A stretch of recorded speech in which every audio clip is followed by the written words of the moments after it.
That was a week. That was a week. Stand back. Think big. Dig deep. That was a week.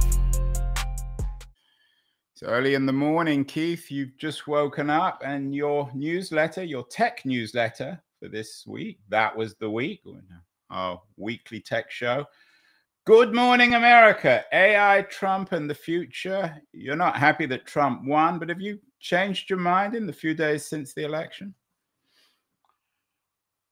Well, I'm not going to change my mind about who I voted for. I voted for them, and I'm happy I did. What I didn't anticipate is the gap between Trump and Harris being so wide. I did anticipate that there was a chance he would win, but I thought he wouldn't win the popular vote, for example. Well, you have to admit, I don't always like to rub it in, but I made it clear to you in several shows that Trump was going to win, and you dismissed me. Well, there is a bit of ideology in this. Even if you think it might be true, you don't want to admit it until the last vote is counted. Why? I'm not a big Trump fan, but it was obvious.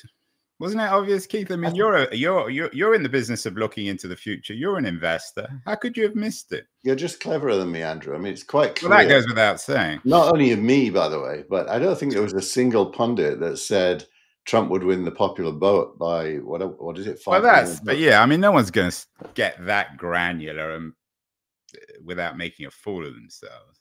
I think they thought the worst case scenario was they did win the Electoral College and Harris would win the popular vote. That was the consensus. And this idea that it was close, which has clearly been poo-pooed. We did talk last week about how unreliable the polls were due to people with cell phones not answering them and so on. So I think there was a degree of reasonable likelihood that Trump was going to win. I disagree on the analysts. Nate Silver at the New York Times made it very clear that he thought that the likeliest outcome would one of the candidates would win reasonably easily. I mean, it wasn't a landslide election. He just won decisively, but it wasn't.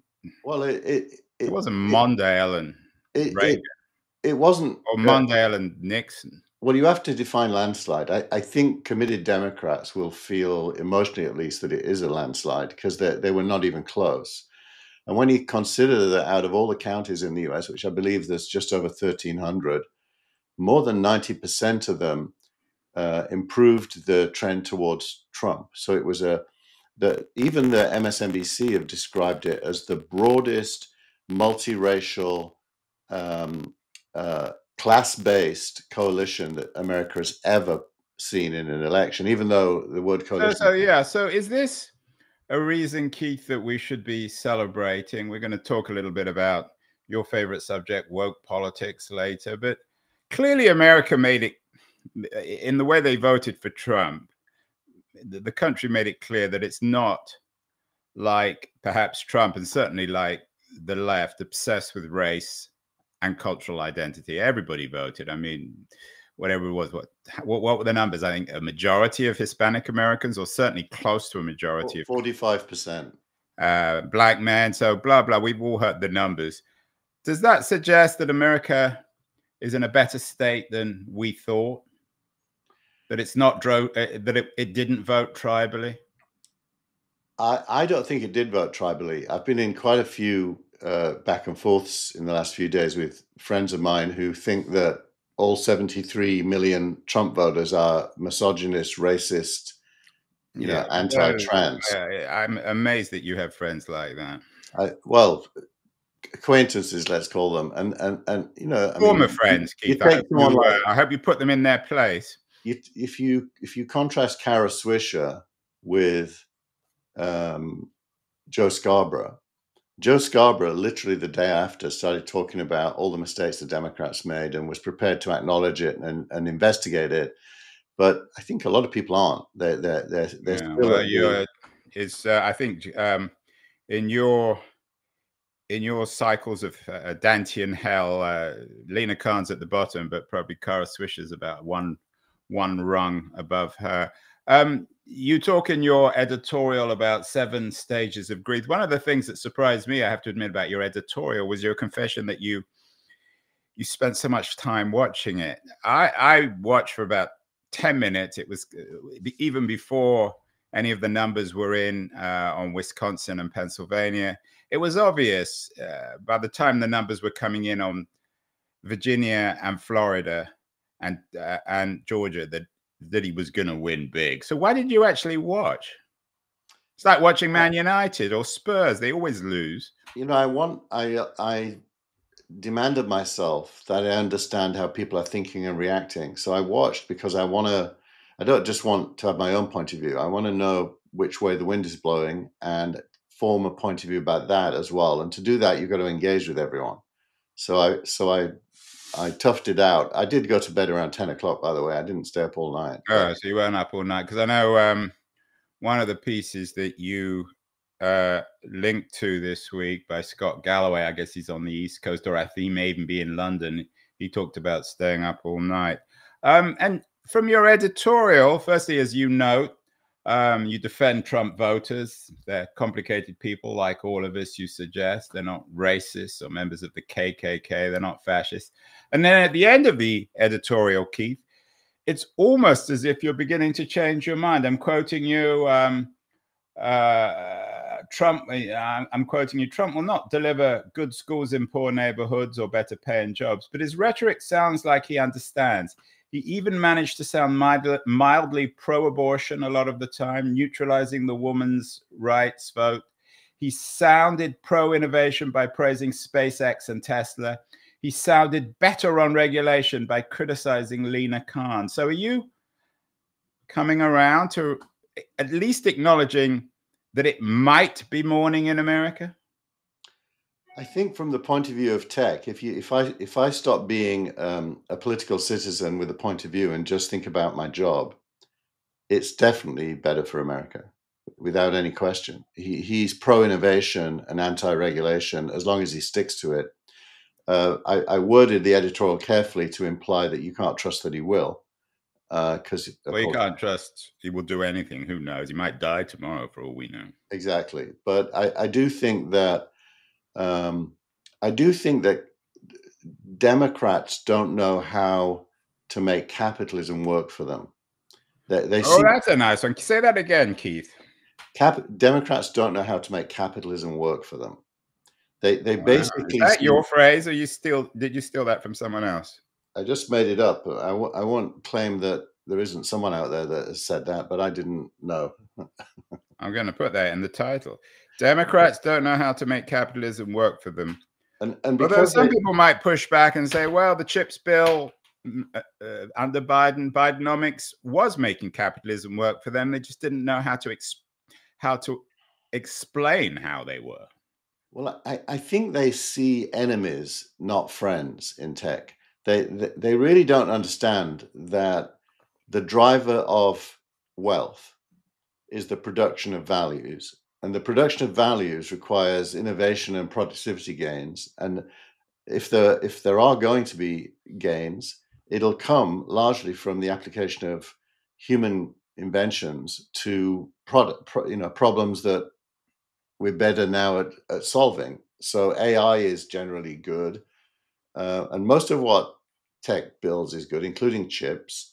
Both parties suffer from this narrow nationalist view, which is American chips are good, but other chips are bad, which I don't sign up to. But the Democrats are chip is a chip to you and I, Keith, as internationalists, aren't they? Exactly. But I do think the Democrats are very, very cautious to embrace innovation. It's you and me are both British, and if you remember, Harold Wilson came to power in 1964. You and that fellow Yorkshireman. That fellow Yorkshireman, and his phrase was the white heat of the technological revolution was going to be what Labour would embrace, and they did actually do it. I remember using a computer in school when I was 10, and you don't get any of that from the Democrats, which is why you end up. Al Gore invent the internet? Did who invent the internet? Al Gore. He did not. It was Vint Cerf and Bob Metcalfe.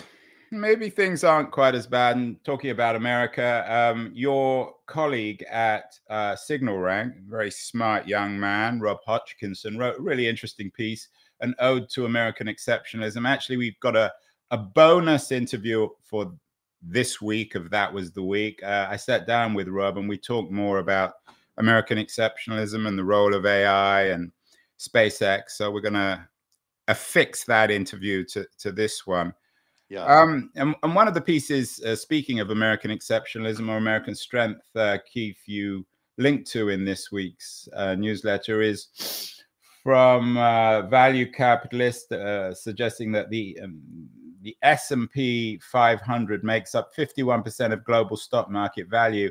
And as you and I discussed before we went live, what does that number boil down to if you just talk about the Magnificent Seven, the biggest tech companies? Well, that portion is $40 trillion. That blue portion, I think it is. I can't see the whole screen. $40 trillion. $40 trillion. Of S&P 500 or the M7? The whole S&P 500 is 40 trillion. Yeah. The part of it made up by the big seven, the M7 as they're called, is about 14 trillion.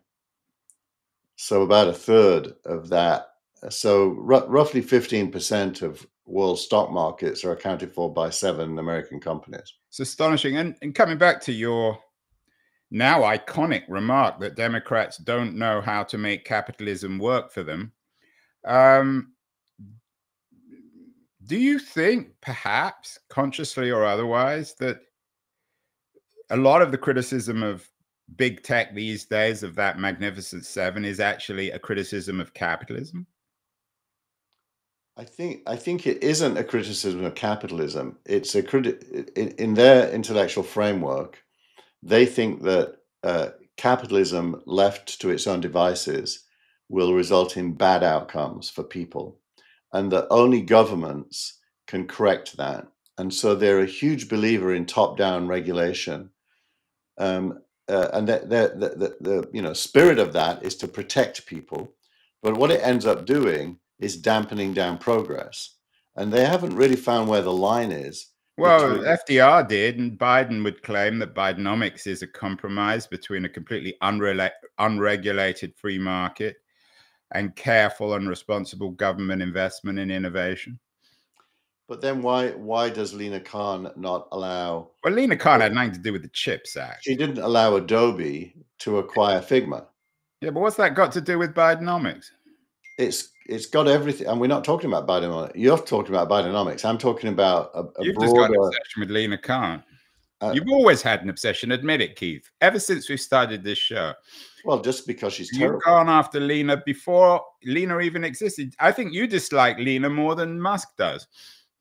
I don't know about that because I don't know what his views are, but I do know that well, he's made it clear that he wants her fired on day one, and she will be. She thinks that success in tech and getting big as a company and being part of the S&P 500 and global markets is bad. And just as she thinks that men, not her, but the Democrats think that white men, are not as worthy as, let's say, trans men. I'm not going to defend Lina Khan, Keith, but I don't think you and I know anything about her politics. She's just actually, I wasn't talking about her then. I'm talking about all. We'll get to that political side for post of the week. But one thing that was interesting I found about it's excellent newsletter, by the way, Keith. Even the art is vaguely amusing, your AI art. One thing I was struck by was you left out your favorite fellow, Elon Musk. He's in the news dramatically. He was on the phone, apparently, with Trump and Zelensky this week. It was a really interesting piece in the Daily Beast about how all this means that he's crushed Jeff Bezos in space. And, of course, there are all the pieces about now how the Trump presidency will be a co-presidency. What do you make of Musk's role in the Trump victory? I mean, it happened very fast. A few months ago, it wasn't even clear if he was in the Trump camp. Was this a conscious plan of his, or is it just Musk being Musk and waking up one morning and thinking, well, I'm going to throw a few billion at my friend Donald Trump and I don't care what anyone thinks? Well, it's another example of the stupidity of the Democrats. They pushed him into Trump's camp by not even inviting him to a summit about electric vehicles. when his cars are the best selling in the world. Yeah, that So- was a bit down, especially Yeah. a guy as thin-skinned as him. So how? I mean, Was that Lena? Do you think Lena was in charge of the invite list? I don't know who was in charge, but she probably knew about it, and I would say that it's just stupid because he's a doer. Musk is a doer. He's not going to hang around anywhere where he's not allowed to do things.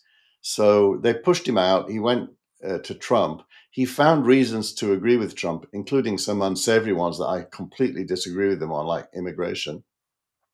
But I suspect he will do to the government, if he's allowed. I don't know he'll be allowed, but if he's allowed, he'll do to the government what he did to Twitter, which is get rid of a very large percentage of bureaucrats and slim it down and make it, if he can, more efficient.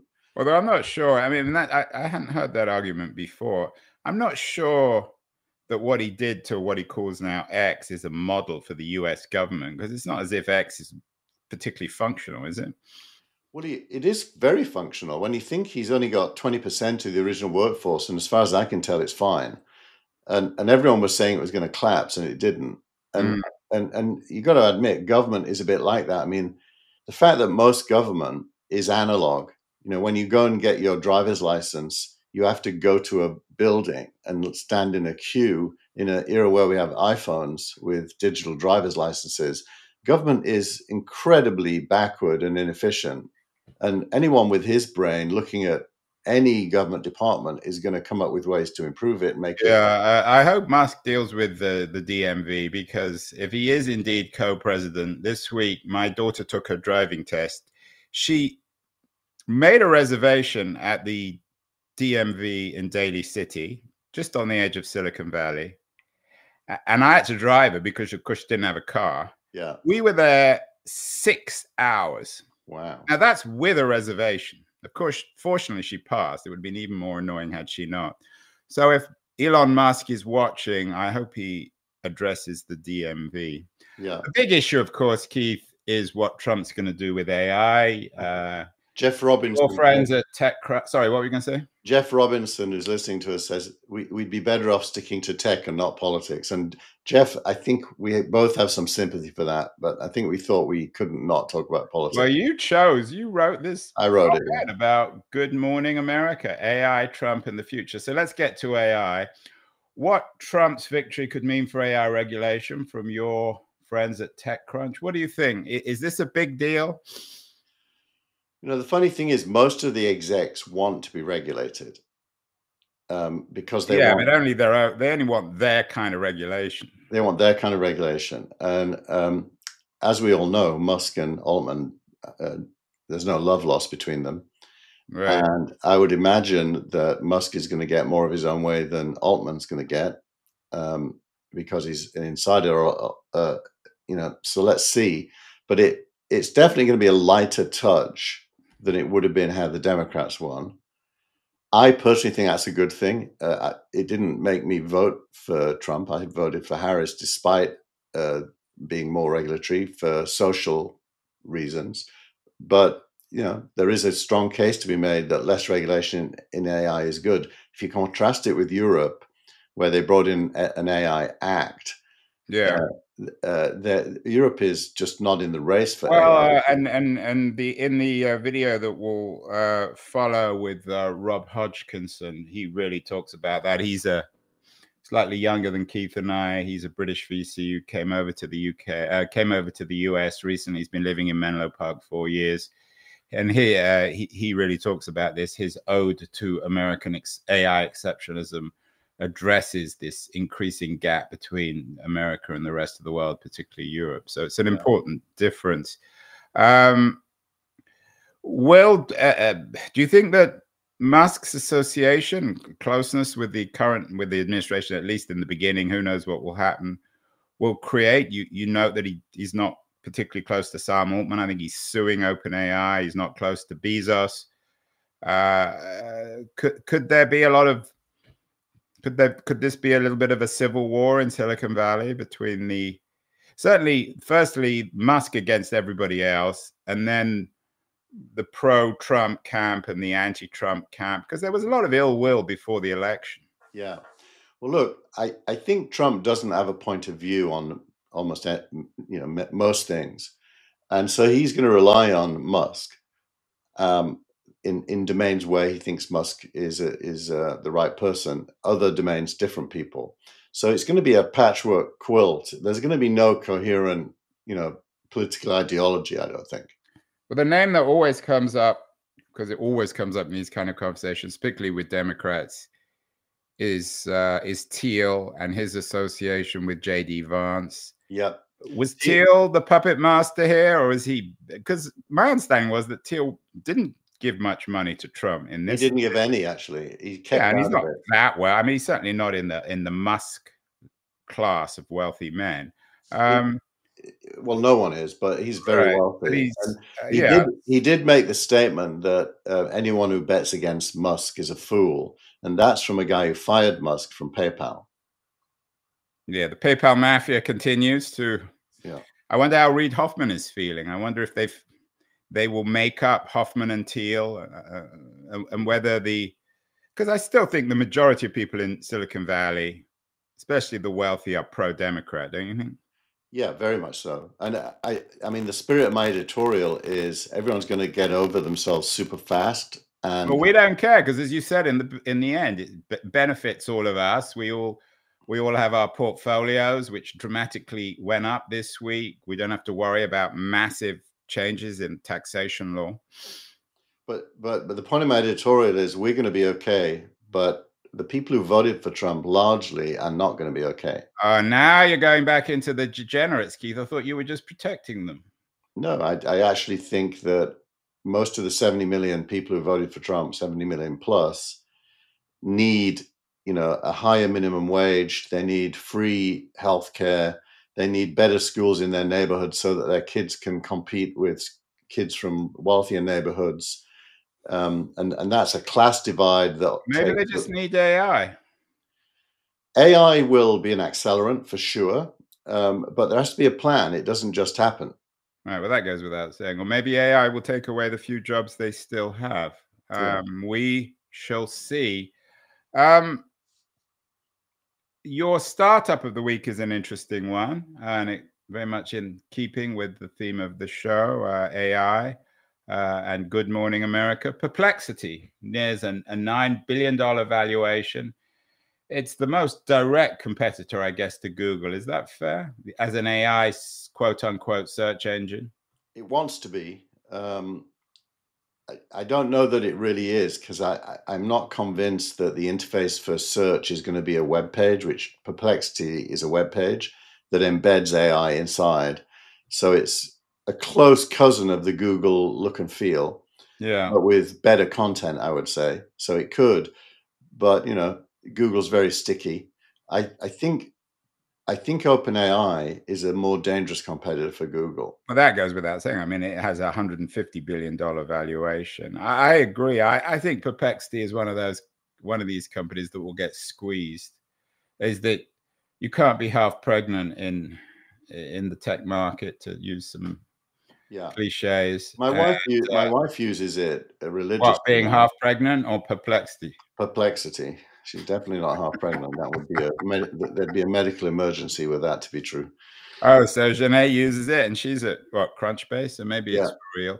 I mean, last week we announced the OpenAI search engine, or OpenAI sort of reimagining itself as a search engine. So what does Perplexity do that nobody else does? It integrates lots of sources into search results, including OpenAI. And so if you type in a keyword like search or a prompt, you'll get back a Google-like user interface, but with much better content from various sources. So it's trying to build a better radio. Yeah. When everyone now is interested in televisions. Is that fair? And it is building its own foundation model, but it's far behind. So who's behind this valuation? It seems like if you're going to be really betting on this thing, you're better off investing in OpenAI. Is it VCs who can't afford to invest in OpenAI? I doubt it. Institutional venture partners are huge. And so they're doing this out of choice. And I think the most likely outcome for Perplexity is it gets acquired. Yeah, I was thinking that myself. And if you look at the big boys in tech, they're really not leading the AI charge. It is Anthropic and OpenAI and Mistral in France and a few others. So the big guys, they've already started acquiring things to try to stay relevant, but they're acquiring features, current features. They're not really building the long term. All right, I did maybe we can make this the interview of the week next week. I did an interview which will run next week on Keen On with Parmi Olsen. She's written a book about this imminent competition or real competition between OpenAI and Google to control the AI market. Demis Hassabis is a central figure in her narrative. It's been shortlisted. She's the Bloomberg person in London. And it's been shortlisted for the FT Book of the Year. She suggested in our interview that she thinks Demis will be the next CEO of Google. So she has some very interesting thoughts on this. Interesting. I mean, in a winner-take-all economy, which we've seen time after time after time when it comes to tech, it's very hard to imagine a place for Perplexity. Yeah, I think every person who knows what they're doing will want to be using the best AI. And at any moment in time, that means one thing. And so there is going to be a trend towards winner takes all, whoever's the best. Yeah, and coming back to the Google thing, I'm not like you. I'm not cutting edge tech. I'm a lazy tech user, but I use it every second of my life. And Google is already sort of nudging me over to their AI world, because when I enter queries into that search engine box, what I see first now is AI, and I'm not unhappy with that. Yeah, the 7 stages of grief that I put in the editorial this week came from Google AI. Oh, Keith, you were the one who denied that Google has a play and that everything is going to be OpenAI. So you shifting too, just as you're shifting over to Trump? No, I think you're allowed to find something useful without throwing your lot in with that entity for everything. You're allowed to have 2 wives. Don't tell Janae. So we're going to keep it short this week, Keith, because I'm running the Rob Hodgkinson interview after this. Yeah. But your post of the week, we're not supposed to talk about politics, but you choose to, and you made your post of the week by Noah Smith, who was an excellent writer, and his Substack page. Identity politics isn't working. I don't think he mentions Lina Khan, but what is Noah Smith suggesting about the lessons from the election? I think it's a well understood argument that many people disagree with, but he's saying that the Democrats have privileged the underprivileged at the expense of the mass, and by their focus on the underprivileged or the oppressed, they make the archetypal white man feel shamed that he is a white man. Like you and I, do we feel shame, Keith? I think we shouldn't, but I do think. Are you suggesting you do, that you apologize for being a white man? I would never, and I do think identity politics kind of begs you to. I do have friends who do apologize for being a white man before they speak. Do you think if you had dinner with Lina Khan, you'd end up having to apologize to her for being a white man?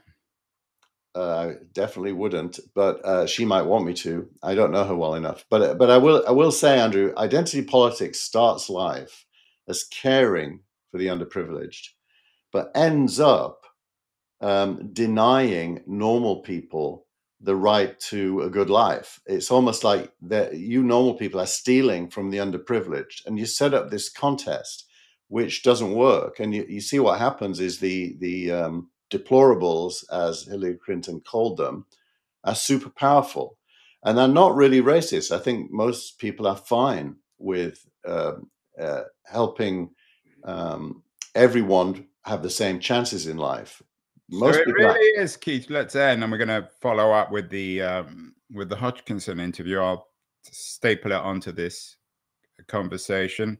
But can we perhaps believe that it's morning in America? I mean, everyone hated Reagan. Everyone thought he was going to blow the world up, and then he didn't. So could this be the beginning of a new positive moment in American history, and certainly in the history of tech, American tech? I think if everyone can get to acceptance and focus on outcomes, it actually could be, but it's going to be super hard for many people to get there. Well, if you want to get there, read Keith's 7 Stages of Grief. He's done it already, and he took him about 15 minutes, and now he has a Good Morning America, AI, Trump, and the Future. We're going to run the Rob Hodgkinson after this, Keith, and I'll see you next week. I'm sure by next week, it won't be morning in America. It's probably evening.